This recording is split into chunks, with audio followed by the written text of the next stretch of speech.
আসসালামু আলাইকুম। আশা করি তোমরা সবাই ভালো আছো। আজকে আলোচনা করব ত্রিকোণমিতির ডিগ্রির মান সম্পর্কে। ডিগ্রির মানগুলো আমরা মুখস্থ ছাড়াই শুধু টেকনিকের মাধ্যমে মনে রাখতে পারবো। তো সেই কারণে আমাদের একটা হাত কল্পনা করতে হবে। আমাদের হাতের 5টা নখ। এই বুড়ি আঙ্গুলটা ধরবো 0, তারপরে পর আঙ্গুলটা ধরবো 30 ডিগ্রি, তারপর আঙ্গুলটা ধরবো 45 ডিগ্রি, তারপর আঙ্গুলটা ধরবো 60 ডিগ্রি, তারপর আঙ্গুলটা ধরবো 90 ডিগ্রি। এই আঙ্গুলের মাধ্যমে আমরা ডিগ্রি মানগুলো মনে রাখতে পারবো সব সময়। নিচের দিকে আসলে সাইন, উপরের দিকে হলে কস। আমরা এই ঘর আর এই ঘরের অ্যাডভান্স বের করব, সাইনের ঘরেরগুলোর মান এবং কসের। নিচের দিকে আসলে হবে সাইন, উপরের দিকে আসলে হবে কস।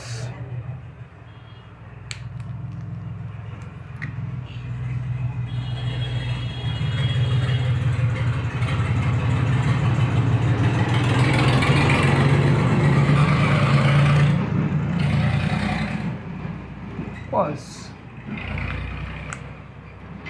আর একটা আমাদের সূত্র মনে রাখতে হবে। সূত্রটা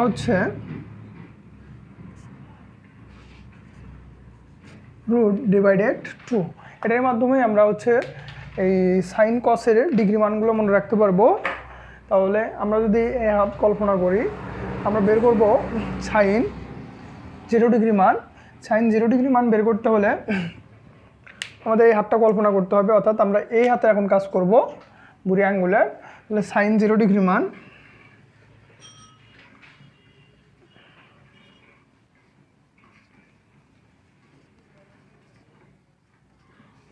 আর বের করবো কস 0 ডিগ্রি মান। তাহলে আমরা যদি এই আঙ্গুলে ধরি, এই আঙ্গুলে ধরার পর আমাদের নিচের যে অংশটুকু থাকবে, সাইন বললাম আমি, সাইন নিচের দিকে কাজ করবে আর কস উপরের দিকে কাজ করবে। এই আঙ্গুলে যখন আমরা এই 0 ডিগ্রি কাজ করব, নিচের দিকে যত ঘর থাকবে সেই ঘরটা হবে এখানে যত সংখ্যা। এখানে যদি 2 থাকতো 2 হতো। যেহেতু আমাদের বুড়ি আঙ্গুলের পর কোনো ঘর নেই, সেহেতু কোনো আঙ্গুল নেই, সেহেতু আমাদের এখানে হবে 0। তারপরে আমরা যদি এখানে সূত্রখান দেখি আবার, এই 0 আঙ্গুল বাদ দিয়ে উপরের দিকে সবসময় হবে কস। তাহলে কস আছে 1 ঘর, 2 ঘর, 3 ঘর, 4 ঘর। এখানে 4 দেবো আমরা 4 অর্থাৎ। তাহলে আমরা যদি 0 রুট করি, উত্তর হবে 0 ডিভাইডেড 2। 0 যদি আমরা ভাগ করি 2 দ্বারা, উত্তর হবে 0, অর্থাৎ সাইন 0 ডিগ্রির মান 0। আবার যদি আমরা এখানে দেখি 4-এর যদি আমরা রুট করি, উত্তর হবে 2 ডিভাইডেড 2। কাজ করলে আমাদের অ্যান্সার হবে 1। তার মানে কস 0 ডিগ্রির মান 1। একইভাবে আমরা আবার সাইন 30 ডিগ্রি মানটাও বের করতে পারি। সাইন 30 ডিগ্রি মান মানে এই ঘর। এই ঘরের যদি আমরা কাজ করি, আবার ওই সূত্র লিখব, সাইন 30 ডিগ্রি অবলিক কস 30 ডিগ্রি। আমরা দুটো একবারে বের করতে পারি। তাহলে সূত্র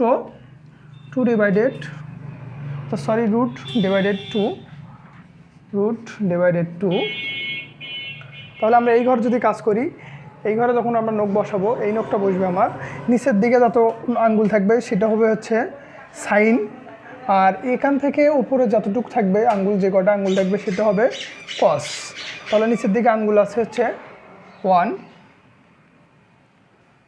সাইনের ঘর, আর এখান থেকে উপরের দিকে যতটুকু আঙ্গুল হবে সেটা হবে কস। তাহলে 1 2 3 1-এর রুট করলে উত্তর হয় 1 ডিভাইডেড 2। তাহলে সাইন 30 ডিগ্রি মান হাফ। আবার যদি আমরা কস 30 ডিগ্রি মান দেখি, এটা কাজ করলে আমাদের অ্যান্সার এটাই আসে, অর্থাৎ কস 30 ডিগ্রি মান রুট 3 ডিভাইডেড 2। এইভাবে আমরা বের করতে পারি সবগুলো মান। তারপরে যদি আমরা দেখি সাইন 45 ডিগ্রি মান, সাইন 45 ডিগ্রি মান সাইন 45 কস 45, অর্থাৎ 45 ডিগ্রি কসের মানও, সাইনের মানও বের করতে পারি, আমরা কসের মানও বের করতে পারি। তাহলে আমরা সূত্র ইউজ করব রুট ডিভাইডেড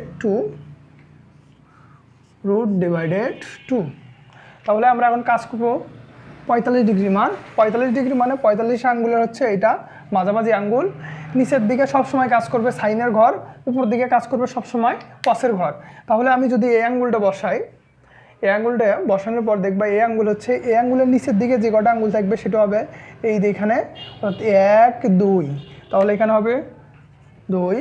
আবার যদি আমরা এখানে বসানোর পর এখানে দেখি 1 2, তাহলে এখানে হবে 2। যদি আমরা রুটের কাজ করি 2, আর একটা 2 সমান আমরা দুটো রুট 2 লিখতে পারি।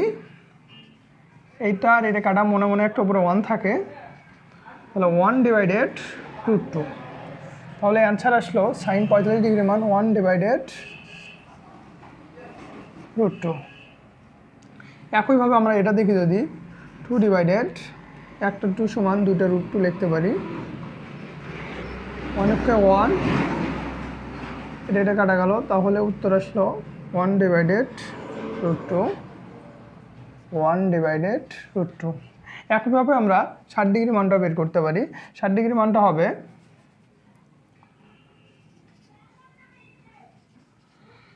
60 ডিগ্রি মানটা আমরা একইভাবে বের করতে পারি। তো 60 ডিগ্রি মান হবে এই আঙ্গুল, অর্থাৎ আমরা যদি এই নখগুলো আমাদের আঙ্গুলগুলো বসাই, তাহলে এই আঙ্গুল হচ্ছে, অর্থাৎ এই আঙ্গুলের নিচের দিকে সবসময় সাইন, আবার বলতেছি এই ঘরের নিচের আঙ্গুলের যেগুলো, এই ঘরে যখন আঙ্গুলের নিচের দিকে সবসময় সাইন কাজ করবে, তাহলে 1 2 3, অর্থাৎ 3, বা আমরা 3ও বলতে পারি, একই কথা। আবার এইটার পর অর্থাৎ উপরের দিকে যত কাজ করবে সেটা হচ্ছে কসের ঘর, তাহলে কস হচ্ছে 1, এটা কাজ করলে এটাই অ্যান্সার আসে। আর হচ্ছে 1 রুট করলে 1/2। তাহলে উত্তর আসতেছে সাইন 60 ডিগ্রি মান √3/2 আর হাফ কস 60 ডিগ্রি মান। একইভাবে আমরা 90 ডিগ্রি মানটাও বের করতে পারি। 90 ডিগ্রি মান আমরা যদি আবার এইভাবে আঙ্গুলটা বসাই হাতের মধ্যে 5টা আঙ্গুলে, তাহলে এই আঙ্গুলে সবসময় নিচের দিকে হচ্ছে কাজ করতেছে সাইন, তাহলে 1 2 3 4। আবার এই আঙ্গুলে বসানোর পরে এদিকে কোনো আঙ্গুল নাই যেহেতু, সেগুলো এখানে হবে 0, তাহলে 4 পরে রুট করলে হচ্ছে 2/2 0 2, ভাগ করলে 0 1। তো সাইন 90 ডিগ্রি মান হচ্ছে 1, আর হচ্ছে কস 90 ডিগ্রি মান হচ্ছে 0। এভাবে বের করতে পারি। তারপরে আবার আমরা আরেকটা কৌশল অবলম্বন করে এই দুটো আবার ইউজ করতে পারি, অর্থাৎ বের করতে পারি। tan ইকুয়াল, আমরা একটা সূত্র জানি, tan equal sine divided cos.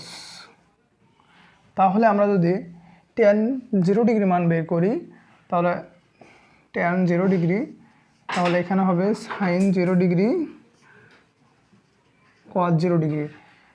তাহলে সাইন 0 ডিগ্রি মান উত্তর আমরা জানি 0, আর কস 0 ডিগ্রি মান হচ্ছে 1, ভাগ করলে 0, অর্থাৎ tan 0 ডিগ্রি মান সবসময় হবে 0।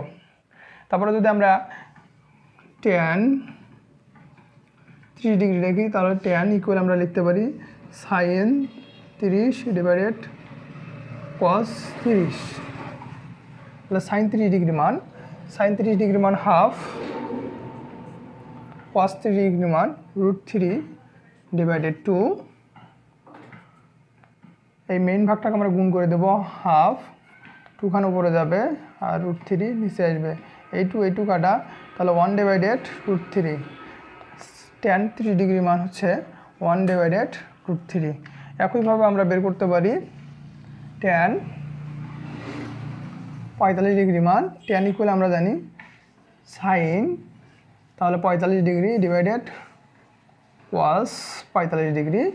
সাইন 45 ডিগ্রি মান হচ্ছে 1/√2, কস 45 ডিগ্রি মান হচ্ছে 1/√2।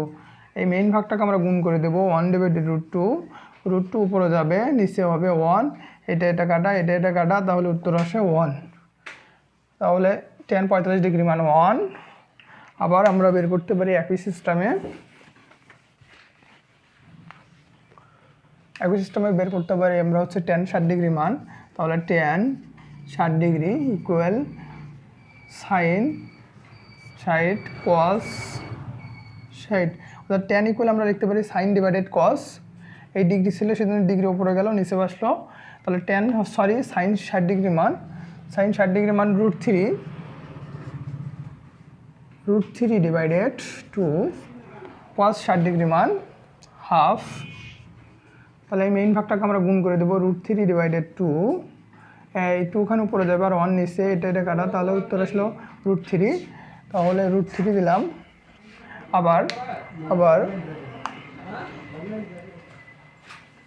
আমরা tan 0° মানটা বের করতে পারি, tan হচ্ছে 90° মান, tan 90° মান হবে tan equal sine 90° cos 90°, sine 90° মান হচ্ছে 1, cos 90° মান হচ্ছে 0, উত্তর হবে 0, অর্থাৎ tan 90° মান হচ্ছে সবসময় 0 অর্থাৎ অসংজ্ঞায়িত। এই অসংজ্ঞায়িত দ্বারা আমাদের অ্যান্সারটা আমাদের 0 আসবে। এখন আমরা tan-এর বিপরীত যেহেতু কট জানি, আমরা এই কটটা উল্টে দেবো যেহেতু অসংজ্ঞায়িত। তারপরে এটা নিয়ে আসবো √3 উল্টে নিয়ে আসবো, তারপরে এই 1, তারপরে এটা এখানে লিখবো, তারপরে এটা এখানে লিখবো। আবার বলতেছি tan-এর ঘরটা যদি আমরা বের করতে পারি এই অসংজ্ঞায়িত, অর্থাৎ এই ঘরটা আমরা এখানে নিয়ে আসবো, এটা নিয়ে আসবো এখানে, এটা নিয়ে আসবো এখানে, এটা নিয়ে আসবো এখানে, এটা নিয়ে আসবো এখানে, তাহলে আমাদের কটের ঘরটা আমরা পেয়ে যাবো। আবার একই সিস্টেমে আমরা সেকের মানটা বের করতে পারি, অর্থাৎ কসের বিপরীত সেক। তাহলে আমরা কস ইকুয়াল আমরা জানি কস হচ্ছে cos 0° মান ইকুয়াল 1। আমরা বের করবো এখন সেক 0° মান, তাহলে সেক 0° মান ইকুয়াল, তাহলে কসের বিপরীত যেহেতু সেক, তাহলে বিপরীত নিচে একটা 1 থাকে, এই 1টাকে যদি আমরা উল্টে দেই 1ই হবে, আর অনেক ভাগ করলে 1ই হবে, তখন হচ্ছে উত্তর দাঁড়াবে এই হচ্ছে কসের বিপরীত যেহেতু সেক, আমরা যদি এই 1টাকে উল্টে দেই তাহলে উত্তর হচ্ছে 1-এর উপরে যাবে, আবার 1-এর নিচে আসতেছে, ভাগ করলে উত্তর 1, অর্থাৎ সেক 0° মান আসবে 1। আবার যদি আমরা সেক 30° মানটা বের করি তাহলে আমাদের cos 30° মানটা জানতে হবে। cos 30° মান হাফ, cos 30° মান